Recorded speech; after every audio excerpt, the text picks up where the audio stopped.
সময়টা ১৯৯৬ থেকে ৯৭ সাল। কারণ বাজার, ফার্মগেট, রায়ের বাজার, তেজগাঁও শিল্পাঞ্চল ও শেরেবাংলা নগরসহ ঢাকায় বিভিন্ন এলাকায় আলোচিত যেসব হত্যাকাণ্ড ঘটেছে, এসবের পেছনে এসেছে একজনের নাম বরাবর এলেও তাকে দেখা যেত না, শোনাও যেত না। ছদ্মবেশে ঘুরে বেড়াতেন তিনি, সবসময় পরে থাকতেন বুলেট প্রুফ জ্যাকেট। তার নাম শেখ মোহাম্মদ আসলাম ওরফে সুইডেন আসলাম। ঢাকার একসময় শীর্ষ সন্ত্রাসীদের মধ্যে অন্যতম এই সুইডেন আসলাম দীর্ঘ চেষ্টা ও নানা পরিকল্পনার পর ১৯৯৭ সালের ২৬শে মে আইনশৃঙ্খলা বাহিনী তাকে গ্রেপ্তার করে। বিভিন্ন সূত্রে জানা যায় ১৯৮৬ থেকে ১৯৮৭ সালের দিকে আসলামের উত্থান। শুরুতে রাজাবাজার ও ইন্দিরা রোড এলাকায় ছিল তার আধিপত্য। ১৯৮৭ সালে পূর্ব রাজাবাজারে নাজদিন স্কুলের ভেতরে মায়ের সামনে কিশোর শাকিলকে খুন করার অভিযোগে ব্যাপক আলোচনায় আসে আসলাম। সে সময় কারণ বাজার ও তার আশেপাশে এলাকার অপরাধ কার্যক্রম নিয়ন্ত্রণ করত জাতীয় তরুণ পার্টির রানা গ্রুপ। সেই গ্রুপের একজন ক্যাডার ছিলেন পিচ্চি হান্নান। আধিপত্য বিস্তার নিয়ে ১৯৯০ সালের পর রানা গ্রুপের সঙ্গে সুইডেন আসলামের গ্রুপের দ্বন্দ্ব বাড়তে থাকে। সেই সময় রানার ক্যাডার বাহিনী বেশ শক্তিশালী ছিল।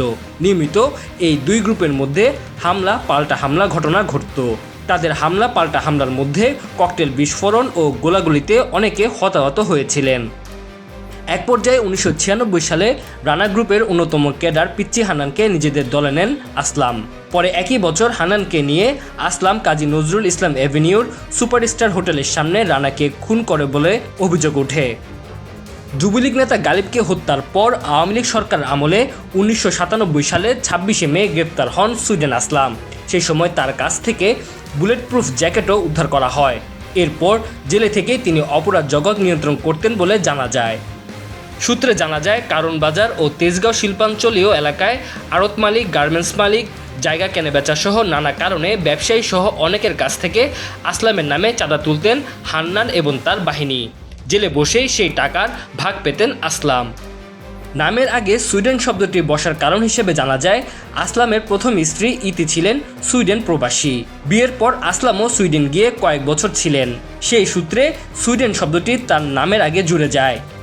এক সময় ইতির সঙ্গে তার ছাড়াছাড়িও হয়ে যায়। বিভিন্ন সময় সুইডেন আসলামের নামে ২২টি মামলা হয়েছে, যার মধ্যে ৯টি হত্যা মামলা বলে জানা গেছে। অস্ত্র মামলায় ১৭ বছর সহ কয়েকটি মামলায় সাজাও হয়েছিল তার। দীর্ঘ ২৭ বছর পর কারাগার থেকে জামিনে মুক্তি পেয়েছেন শীর্ষ সন্ত্রাসী শেখ মোহাম্মদ আসলাম ওরফে সুইডেন আসলাম। গত মঙ্গলবার রাত ৯টার দিকে তিনি গাজীপুরের কাশিমপুর হাই সিকিউরিটি কেন্দ্রীয় কারাগার থেকে বের হন। Tanzil Hasnat, MCTV, US।